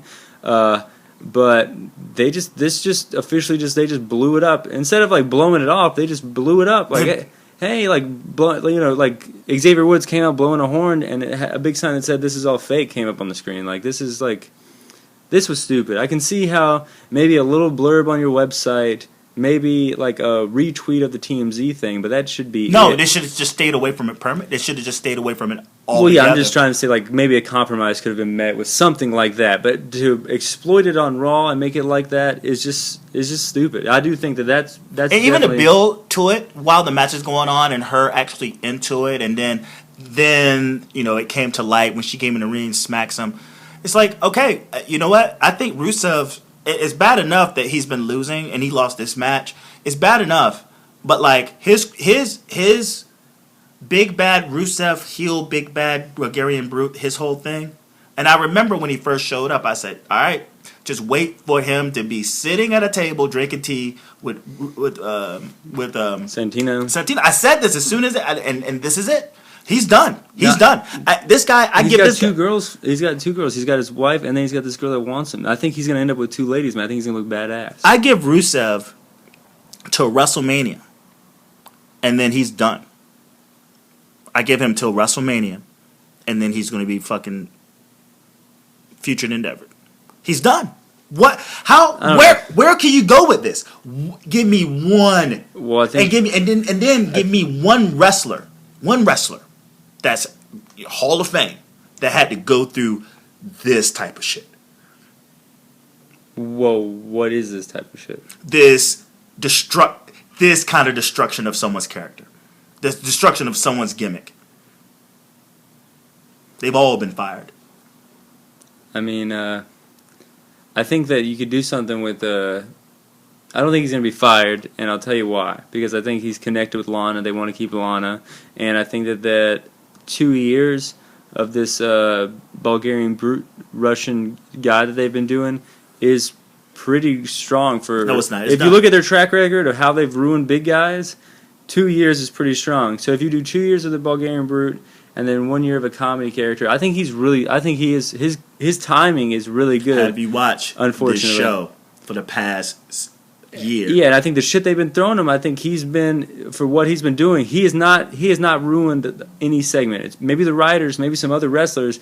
Yeah. As far as when they go to him, his comedy lines are fucking funny. When he wants to be a badass, he's a badass. So I think he's a good worker, and I think he can work through the things they're throwing at him. Nah, I think this is the straw that broke the camel's back. What if they bring back Lana, and then it's back to the old Rusev? 2 words for him to actually go ahead and toss the fucking band: job security. Now they can still get rid of his ass. My character's gone to shit. Future Endeavor next February, next April. Lana, give me that finger. Job security. Say it with me, kids. Job security. They want to keep Lana, but this ain't the first time, nor the last time they will have someone who's in a couple and they just got one person out of that couple on TV or on that roster. No, that's the reason the Bellas are where they're at. No. We're talking about like previous relationships where one person was getting more shine and actually the people wanted them more. They ended up keeping a job, and then their significant other, whether in storyline or not, was fired. Or, they just, Taker and Michelle McCool. Yeah, we go on for days, man. We go on for days. No, I'm saying, I think all these... So, I'm just... That's you see what I'm saying? But He's done. He's done. Ain't no coming back from this. There's no coming back from this. There's no coming back from this. I don't know. It's a wrap. And this Owens-Kalisto match should have never happened. Wait, no, you asked for that last week. You said, why is it Owens and Zakara? I want to see Owens and Kalisto. You said that last week, and then here we got it. I did say that? Yes, you did say that. And I said, wait, don't you think they're going to get No. I said I wanted to see that because that was the actual beef between the two of them first. So now you see it, and now you're complaining No. No. Don't get it twisted. He wrestled his tag partner. I'm saying, no. It's about timing. Why the fuck am I... Hey, I got a problem with you, right? Someone else comes over, he's like, well, no, you face me. And then I face him. What the fucking use is that? What is the use of that? Build tension. My beef is with you. And you know what? I would much rather see the initial beef. Wait, why was the beef with Owens and Kalisto in the first place? It was a dumbass SmackDown. Dumbass. Something happened on SmackDown. No. Sorry, not SmackDown. Sorry. It was the dumbass Raw pre-show. And Kevin Owens in the back talking.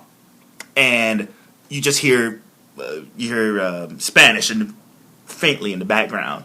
And Kevin Owens like, hey, y'all shut the fuck up. I'm over here trying to do a promo. And then Kalisto's like, nah, fuck you, buddy.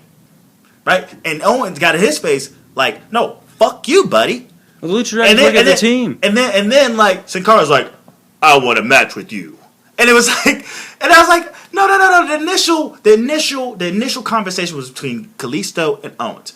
And I said, hey, I would have much rather seen that initially. And you got it. No. It's a waste because it's not something happened last week on Raw. It's about and the now timing. You're getting it No, Jake. I'm not saying that, Jake. I'm saying the timeline is fucked up. I would have much rather seen the initial beef in the ring as it played out versus, I gotta wait another week to see it. It's no use now. You done crushed the guy that actually would give you the chance because he's bigger and Sin Cara. Now you think that Kalisto would even stand a chance? Get the fuck out of here. You said you wanted to see it. No. Jake, stop saying that because that's not the point that I was making in terms of wanting to see it. Do I have to say the third time?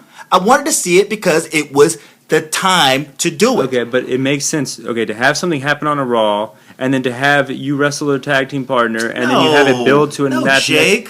That's fucking. And that's not what I'm saying. So stop saying that I wanted to see this match. I didn't say it. I heard your point, wanted the and drama. I'm making a counterpoint. Yeah, I wanted the drama. It happened 1 week, and then you got to see the payoff the next week. That's building. That's that wasn't payoff. Do. It's a waste. It's a waste of time. It's a waste of everyone's time. I don't think so. I thought it was a great match. If and anything, like you he said, should have fought him first and then built the drama for a bigger guy like Sin Cara to come in and actually look like he had a chance to win. I don't think so. I think the strength in the Lucha Dragons is speed and quickness. So to have someone who's a little slower first and then you build to the speed and quickness guy, you don't have to build just to the big guy all the time. That's something to combat the big guy in Kalisto. That's their whole thing. You get our Divas champion getting pinned to a missile drop kick. Off the top, Brie mode. Yeah, that was kind of stupid. I thought like Becky could have taken the pin, or this match definitely was filler, and it did harnish. It did hurt the storyline of having Nikki and Charlotte in the in the title match. So I would say between Roman Reigns and Braun and this match, definitely, and the breaking kayfabe, I think that's the reason why everyone's shitting on Raw. How the fuck do your Divas champion? How the fuck any champion lose to a missile drop kick? How the fuck does that happen? How do you get pinned after a missile drop kick? Brian must be teaching her the technique, like how to really lay in that drop kick. I'm joking. Yeah, it's fucking stupid. Why give the belt to her if you're not going to push him? Like, that is a commitment that you are making to yourself to have to push the person with the belt for legitimacy of the whole company. It's an embarrassment. She's a placeholder. Placeholder Flair. Hey, you know what? Paige had a point. I told you. And placeholder. The money, the marketing to Flair winning the belt is the big thing. It was a waste of everyone's time. Nikki should still have the belt. I think they've already accomplished what they were trying to do, is make the feel-good moment with Flair and Charlotte, with Ric Flair and Charlotte. And then they did that. So now I think, she was a placeholder. They got what they needed out of the title win. That's your girl too. That's your baby. That's one of your babies. You shouldn't be so passive aggressive about this. Not passive. You should be just passive about this. I mean, it's just you should be kicking this table over, man. Like, seriously, man. I'm not playing. This is your girl. This is someone that you sing the praises of on your NXT podcast, Fast in the World, that is. And she's getting treated like a placeholder. Like, this is garbage. You shouldn't stand for this. It's not like, nah, fuck that. I don't even care. I just go like, she's a champion. And this is, we fucking take the belt off of Nikki Bella, who's a good enough fucking heel to hold the belt for, on a person to get one simple moment. I go like, this is why this product sucks. It hasn't happened yet. Like, I'm not trying. I mean, if she does lose, if Nikki Divas Revolution, my ass. Yeah, if Nikki wins the belt at Hell in the Cell, then I'll be pissed. But until that happens, I'm gonna like. You better do something. You better put that fucker back on her. You better put that fucker back on her. No, don't. That would be. At least she would be an active heel that they won't treat like a fucking jabroni with the actual belt. That's the biggest problem. She is a jabroni. She's not good. No, that's your dislike for her. She's not good. She's not a good wrestler. Doesn't matter. It doesn't matter. You can see her count the steps. How good is Charlotte losing to a fucking missile drop kick by Brie of all people? That is. How good is she? That was a complaint of mine. Man, come on! Stop making excuses. That wasn't. I said that was a complaint of mine. I said that was wrong, but that was wrong to do. But I'd much maybe they're treating Charlotte wrong, but to go backwards. Is going to be awful. I think. What? She's won this. If she won the belt again, like, people win the belt multiple times. Yeah, people do, but Nikki Bella is not good. You need to phase her out. No. She can hold that belt. She can win that belt. She said she wanted to retire, so please phase her out. I think 2-3 times that she's a 3-time, 4-time, 5-time Divas champion. I don't see that as something. I don't see that as something that is a hinder. Like, there's so many multiple champions. It's a hinder. Yeah, I'm sure. That's your personal dislike for her. Yeah, she's not a good wrestler. She's on my. Yeah, I'm not entertained by watching someone count the steps in their head and sighing every time they do a move. It's Brie Bella. I mean, it's Nikki Bella, not Ava Marie. They're both bad. Just because one's worse doesn't mean I need to fool myself into thinking the other one's good. That's just your personal. I'm thinking just the bigger picture. I would much rather have Nikki hold the belt and Charlotte actually not get missile drop kicked as champion and lose. That's all. Well, yeah, that kind of shows that they're not. I mean, you're probably right. Nikki's probably gonna win, but she better win. I'm not gonna. That's gonna be shitty. She better win and use that as a bruise. Charlotte use that as a bruise and learn from it, and then go back there and politic her fucking ass off. Well, I think you could do something like maybe have Charlotte win and then go into Charlotte and Paige, and then Paige win, because it looks like Paige is the one that it looks like Paige just tapped out clean to Natty, man. She tapped out clean to Natty. Yeah, and then she jumped Natty at this match, but I think Nikki tapped out clean to Sasha, and you got like all these things going on. I mean, it's a clusterfuck of a division, for sure. De-evolution. We get the Brocker Taker package again. It's not even like they can show up. But fuck them. Whatever. Well, they're showing up next week. Yeah, but whatever. For nothing. They're not going to do anything. And then we got HBK, Flair, and Brock and Taker. Yeah, and is it Stone Cold? Stone Cold's going to be on this as well, next week's show. Oh, yeah, because they're going to do the podcast. The Brock. Yeah, and they're going to do... There's nothing that they're going to do. They're going to trot they motherfucking asses out there and have a panel of who's going to win the Hell in a Cell match between Brock and Lesnar. Like Brock and Taker. That's all they're going to use them for. A waste. It's going to be 15 minutes of a waste of, like, these legends. Well, I think first of all, Shawn Michaels lives in Texas, so that shouldn't be that bad. And I think Michaels and Flair are there to hopefully promote Mania. They're more or less there to maybe do a radio show, to maybe do a signing somewhere, and then do Raw that night. You're trying to bring people to the show. You want to put this announcement out that they're going to show up. Have them mingling in certain segments with certain people. You got Stone Cold Steve Austin. He better drop a fucking stunner on somebody. HBK better kick somebody with that sweet chin music. And Flair better fucking style and profile. That's all I want to see. I don't want to see them on a panel like, hey, I think Undertaker's gonna win this match. Man, fuck that. Well, wait till it happens. You better get Heath Slater out there. Get Heath Slater out there. You better put those motherfuckers to good use. I want to see a stunner.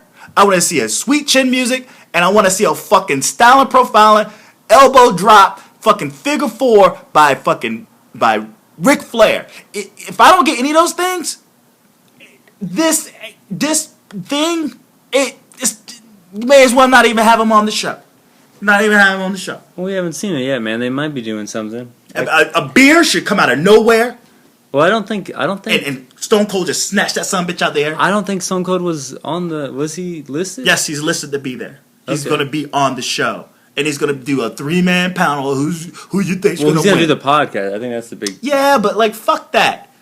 I don't give a fuck about that podcast. Not as much as you on that show dropping a stunner, kicking someone in the gut, and just chugging beer. Come on. You're Vince McMahon, right? And you got Stone Cold Steve Austin on your show. You're going to get your money's worth, aren't you? What's your money's worth? A kick to the stomach, a stunner, a middle finger, and a beer. I think if Austin helped Roman, I think that would be... and then you promote like, oh, well, Austin can't help him on Sunday because they're going to be in Hell in the Cell. So I think that would be the best way to use Austin. And HBK, he ain't super kicking nobody? Or he's just going to be in the back palling with Triple H, who's the heel? I mean, it hadn't... okay, you might be right, but it hadn't happened yet. So say, like, give some hope. Like, hold back. Fuck hope! Don't get mad yet. It hadn't happened yet. Yet? I'm mad! This is garbage! I dedicate 3 hours every week to this fucking shit. I demand results. And just like every fucking body else. And this is garbage. And then we gotta get the fuck out of here. Whatever. The lumberjack match. Whatever. They didn't have Heath Slater out there. They didn't have fucking they didn't have Sandow. They didn't have Sandow out there. They didn't have Heath Slater out there. Well, you know what they did have? They had 4 former world champions. They had Sheamus, Mark Henry, Swagger, and... they had Kevin Owens out there like a fucking jabroni. They had... Oh, and Big Show. They had fucking... 4 world champions. They had New Day out there looking like jabronis. I thought it was funny that they teamed up with Big Show. Where the fuck was Orton at? He's in the back. Where's Reigns at? Get your ass out there. Where's Cena? Get your ass out there. No, but we're going to have Kevin Owens. We're going to have our certified mid-card champions out there like a bunch of fucking jabronis. And then we're going to have Seth Rollins, your world champion, lose fucking clean to Kane of all people. Kane. Clean? I don't know if it was clean. No, it's a lumberjack match. Obviously, it's fucking going to be chaos. But in the middle of the ring, at the end of the day, Kane has a victory over the WWE World Heavyweight Champion. And that's going off of... Fuck out of here. Cesaro should be in that fucking situation. Somebody else in that situation than anybody else. And hell, Seth Rollins shouldn't even be in the fucking ring for nothing. It's like, fuck you, I'm the champ, I'm out. Throw a stipulation on Hell in a Cell. Well, he was trying to get out of there, and Cesaro chased him, grabbed him in the crowd. He should have never accepted this match. Fuck you, Kane. You're on my ass. Fuck you. Like, I'll leave this to fucking Stephanie and Triple H. He should not have been in that ring. He should not. He's the champion, man. He's the champion, man. He walked down there thinking that Kane wasn't in the match anymore. So he got fooled. I'm saying he got fooled. So the reason he was in the ring was because... Storm out. Breach your contract. Be a heel. He tried to storm out, but the lumberjack... No. Grab a mic. I ain't doing this shit, homie. I'm the champ. Fuck this. You talk to my lawyer. Walk out. And then have him have him get smacked and tombstoned, but not defeated in the middle of the ring, in the middle of a match. You know what I'm saying? There's ways to heal it up and not fucking have your world champion get a loss on television. You get what I'm saying? You feel me? Your world champion. Would Ric Flair would have done this? Would Stone Cold would have done this? Would HBK would have done this? No. Seth Rollins putting himself out there, overexposed, and fucking looking like a jabroni, a mid-card heavyweight champion, is a joke. I definitely agree. I think that Seth Rollins is losing too much, but I think in these terms where they had like over 10 guys helping Kane. No. It's part of the stipulation, though. I know. It's called a lumberjack match. Well, regardless, the result is a win or loss. Sure, it's a win, but it's not legitimate. It's not. That's what you want to see. What happens with them? It's legitimate, which is what you're going to see. It's always legitimate. So you mean to tell me a ladder match isn't a legitimate win? No, because that's one-on-one. No. You can get anyone can come in and help you in a ladder match. Sure, if someone does, well, you didn't. Yeah, if someone comes in, then no, it's not a legitimate win. Someone came in, but it's a legitimate match. It's no disqualification.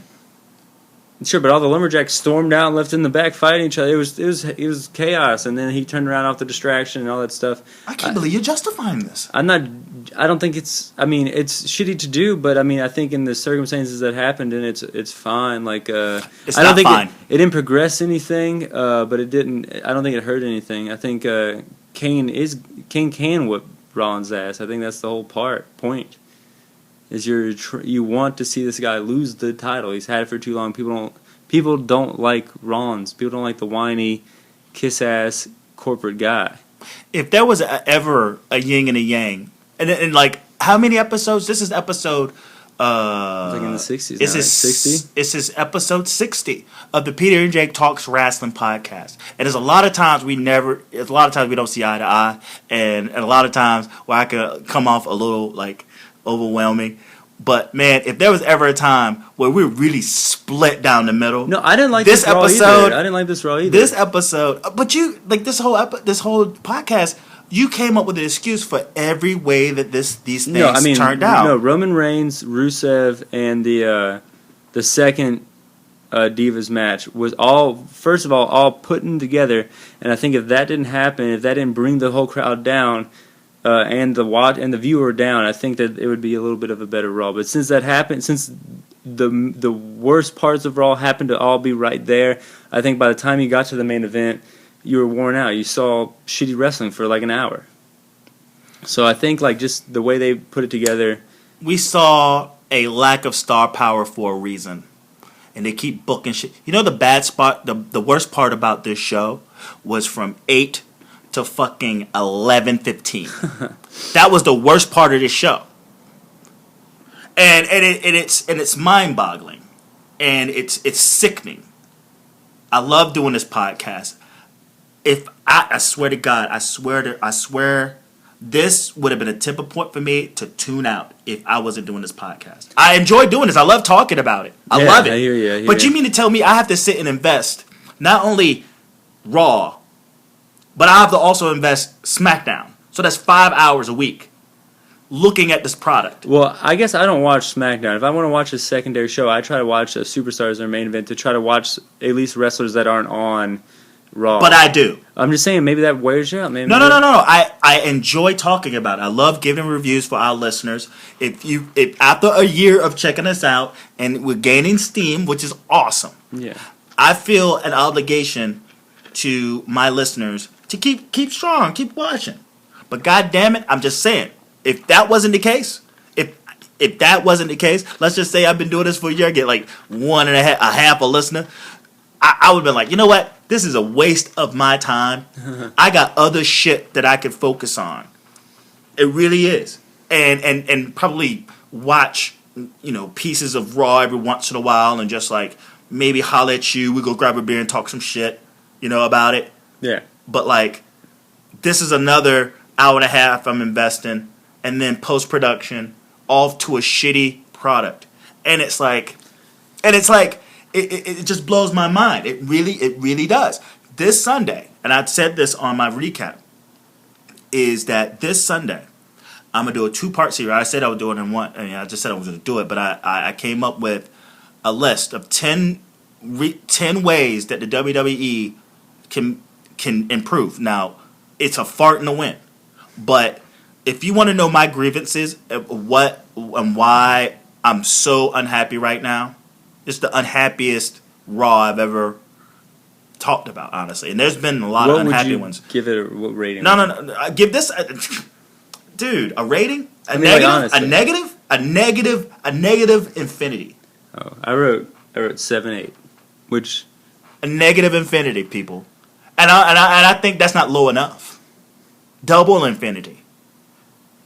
Double negative infinity. Well, what are you looking forward to next week? We have all these stars being there. I'm looking forward to horrible booking. I'm looking forward to a waste of your legends, and I'm not looking forward to. I'm waiting for your world champion, your Divas champion, and your tag team champions and your intercontinental champions to either waste my time or to look like jokes.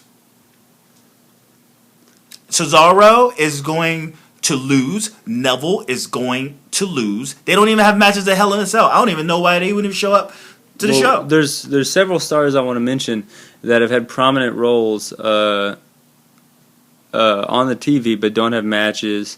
You have John Cena, who's leaving for 6 weeks. You have Rusev, and you have Ziggler. Do you see? I'm thinking maybe there's a U.S. title 3-way. You put the belt on Rusev, or you put the belt on Ziggler, and then you continue that storyline. What do you see with John Cena? Do you see that he's got to have a match? This is the last time they can utilize him for 6 weeks, and they got to get as much as they can out of this guy. Where do you see him going in Hell in a Cell? Because right now he doesn't have a match a weekend. It doesn't matter who he faces. It's all about him regardless. That belt, that U.S. belt, has nothing to do with how great that belt is. It's all about John Cena. Well, who do you see it? At the end of the day, like, he's got to wrestle somebody. They're going to put him out there. After Hell in a Cell, because he's going to show up Monday and he's going to get decimated by Braun Strowman. Get decimated by Braun and Harper. That's my prediction. That's just my bold prediction, right? He's going to go up against somebody. It doesn't matter who it is. He's going to go into Hell in a Cell and he's going to win. That simple. I don't need to dissect this shit any more than what I already know is going to fucking happen. Do you think Braun and Harper are tied in with Orton and Dean? I don't think. Yeah, but like whatever, they don't care. This is WWE. They just throw shit to the wall and see it stick. Well, they can't. They're not. So as random as them just running out and beating the living shit out of Cena. Now I only say that because it has to be a believable reason for him to be gone for 6 weeks. He can't just like, well, guys, I'm out. See you later. See you in 6 weeks, bro. Well, if he loses the belt, I mean, if he loses the belt, he just loses the belt. Yeah, and then he's gone for 6 weeks. But that's no reason to leave TV for 6 weeks. You have to have an angle where he is fucked. Someone's gotta kick his ass. A lot of somebody gotta kick his ass. It gotta be Braun Strowman and Luke Harper and bring in all the people he defeated for the John Cena U.S. Challenge and just have him decimated. Now, he dropping that belt, he's going to come back to fucking U.S. champion, and that's it. Well, do you see him maybe coming out and helping the Dudleys? Because, The Dudleys are going to beat him up, too. They're going to put him through a chair. That's the only reason why 6 weeks, fucking Doomsday is going to have to show up and knock him the fuck out. Superman reference. He's Superman! Who came close to ever killing Superman? Do you see him holding the belt? Like, throughout the break? Yep. Yeah. Okay. Yeah, he's holding on to that belt. When is our U.S. champion going to return? That'd be good. Give me a break. I'm really interested in what they're going to do without Cena. Because even when he's not tied into the world title picture, he's still the most over part of Raw, and he's still the most mainstream you have, You can't see him for 6 weeks. I don't know. Did you watch SportsCenter with Rollins? No, we need to get the fuck out of here. Oh, I watched the SportsCenter with Rollins. I thought it was all right. I think that's going to help him. Help him what? I think a few viewers are going to tune in. He was on the fucking Daily Show. No, they're going to do it weekly though. It's going to be a SportsCenter weekly thing that on Tuesdays, Coachman's going to cover Raw on SportsCenter. Well, I'll be damned. Yeah, it's still to no avail. I think once they start covering it week to week, I think there's going to be a few people that like. I'm not to see crap? No, I'm not saying hardcore. I'm not saying they're going to develop hardcore fans, but I'm saying to tune in to watch this shit. Yeah, halftime. Let's see. Oh yeah, they're gonna tune in. They be like, "What the fuck?" Halftime of Monday Night Raw or halftime of Monday Night Football. They're gonna switch over, or maybe before football, switch over, maybe after. I think you're gonna get a few casual fans after promoting it on SportsCenter. I just watched SportsCenter. They told me to watch this and this crap. That's what you're gonna see. It's gonna backfire. But they don't know as much as you know. They don't know like the champion. You're not gonna open up a store to sell crap. You know what I'm saying? Hey, grand opening for this awesome restaurant. Here's a bunch of bad food. It's like if you want to draw people in, at least have the product be fucking viewable. I don't care how casual of a fan you are, or even a non-fan. People know crap. This Raw was bad, but I don't think it's indicative from the whole. They hit a wall. Ain't gonna improve. Ain't nothing gonna improve. And we're gonna have to wait till WrestleMania. We're gonna have to wait till. Seriously, man, I'm dead serious. It does get bad around this time of year, and it peaks in the winter. We've seen better days than this. We have, and you know what? We're gonna have to get past WrestleMania because again, a lot of these non-pushes that are happening is because the bulk of these people are not even gonna be on that WrestleMania card. I'm telling you. Yeah. So that's the thing. This looming fucking AT&T fucking stadium just looms above all that is mid card, upper mid card. It's like you are destined to the Andre the Giant Battle Royal. Like you're not facing anybody. We're gonna focus on The Rock and Triple H. And we're going to focus on The Undertaker and maybe even Sting, 45% Sting. And we're going to focus on Stone Cold. And we're going to focus on Ronda Rousey. And this is in their head.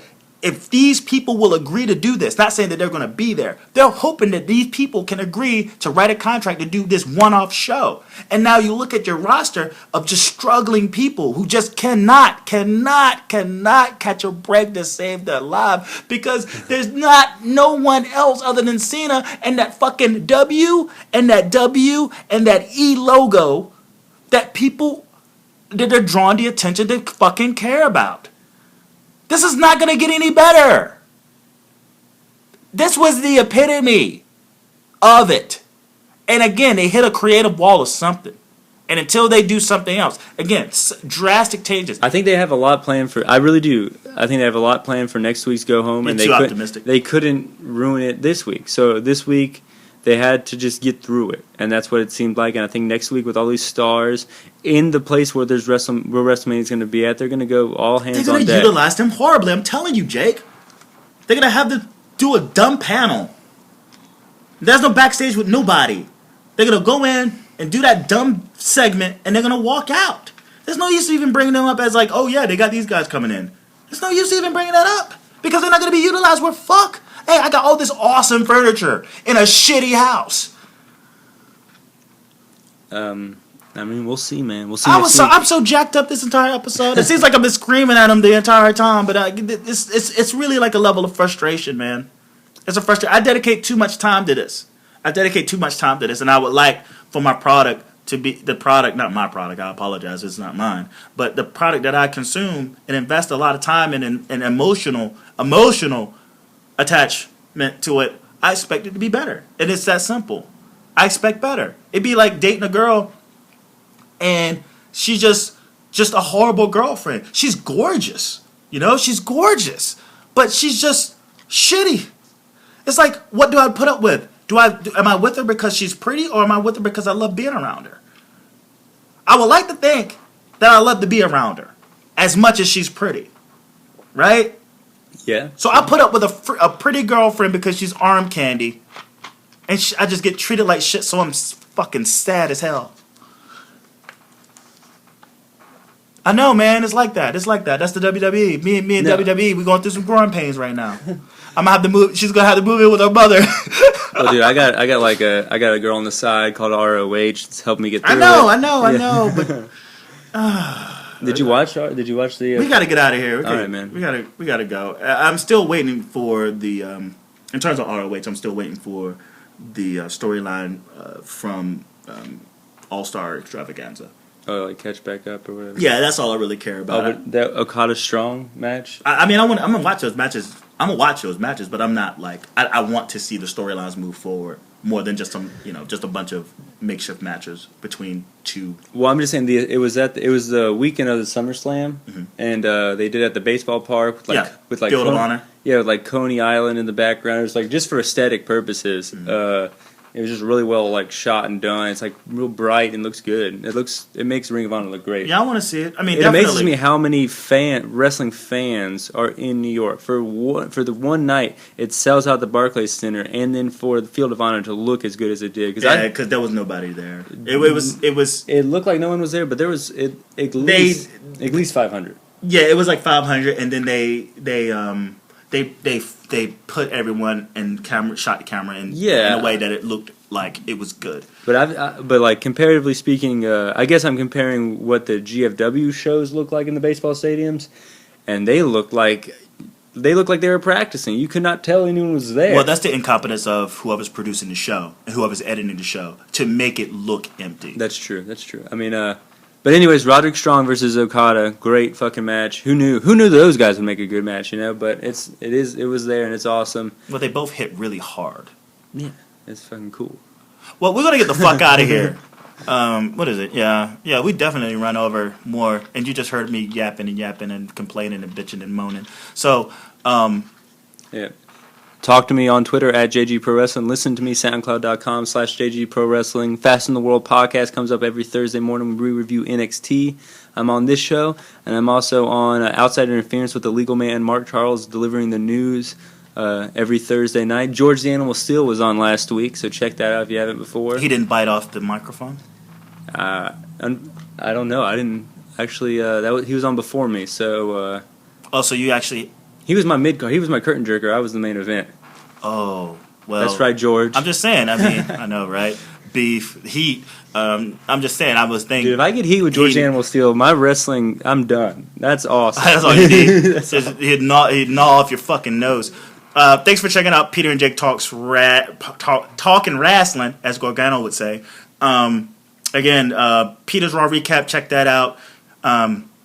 Be sure. Okay, you're watching. This is episode 60. Peter talks SmackDown Saturday, and then again, be sure to check out this Sunday part 1 of the 10 ways that WWE can be better. Part 1, 10 through 5. I want to give a shout out to the homegirl Keita from the Keita and J podcast. Go check her out again. KEDA, the letter N and Jay. They're doing a whole bunch of shit over there. Keita and Jay is on SoundCloud. And also I want to give a shout out to Nathan Newman, New Day Podcast, every Monday before Raw. Check that out too. PJTW Central on Twitter. And you probably follow me too at Ellen Japanese. Who gives a fuck? Shouts to all the people that's listening. Shouts to all the people that are watching. And last words? Later. Oh, well, be sure to watch out for those foreign objects. Enjoy the rest of your week, biatches.